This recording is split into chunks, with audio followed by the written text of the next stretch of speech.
तिकडे छत्रपती संभाजीनगरात निवडणूक निर्णय अधिकाऱ्यानं भाजप उमेदवाराचा बी फॉर्म लपवल्याचा आरोप करण्यात आलाय। झोन क्रमांक 1 मधील अधिकारी लतीफ पठाण यांच्यावर हा आरोप करण्यात आलाय। भाजपचे उमेदवार प्रियांका साबळे यांनी आधी अपक्ष अर्ज भरला, मात्र नंतर पक्षाने उमेदवारी दिल्यावर बी फॉर्म नेऊन दिला, मात्र तो अधिकाऱ्यांना न जोडता टेबलाखाली ठेवला असा आरोप करण्यात आलाय।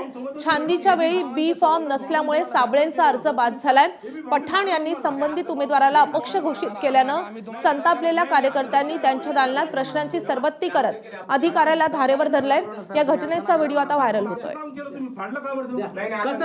फॉर्म सोबत सर तुम्हाला आता तुम्ही ऍक्सेप्टच नव्हता करायला पाहिजे ना मग पहिले सर आम्हाला कालच माहित पडलं असतं माफी गापक झालं म्हणून एवढं सकाळपासून बसायला लागलो सर आम्ही ते किती गर्दीत आले होते बघा। एक कागद बघू शकत हो माझं रेकॉर्डिंग करा 100 वेळा आलो मी साहेब तुम्ही रिलॅक्स होते तेव्हा बी आलो मी 3च्या नंतर असं नका करू एका गरीबाच्या पोटावर पाय दिला तुम्ही 3च्या नंतर होणार नाही कशासाठी फाडला होता हो ना मग असं काय चुकीचं कामच करू नका ना सर तुमच्या शब्दाला ऐकलं का नाही आम्ही तुम्ही करू लागले आम्ही ऐकलं का ते शब्द ऐकला का नाही चुकीचं तुम्ही केलं का नाही सर हे फॉर्म कसं काय भेटलं तुमच्याकडे आता हे नियम आहे हे नियमात बसतं का तुम्ही आम्ही टायमाच्या आधी बी फॉर्म दिला, त्यांनी माझ्यावर अन्याय केला, त्यांनी टेबलाच्या खाली ठेवला तो फॉर्म।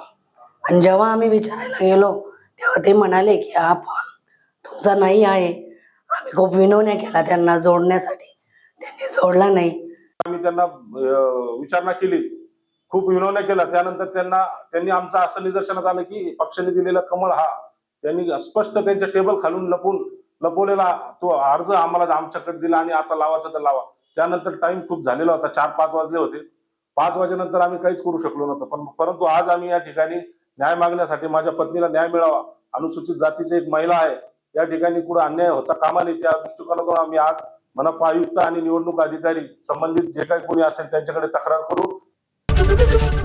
एबीपी माझा, उघडा डोळे बघा नीट।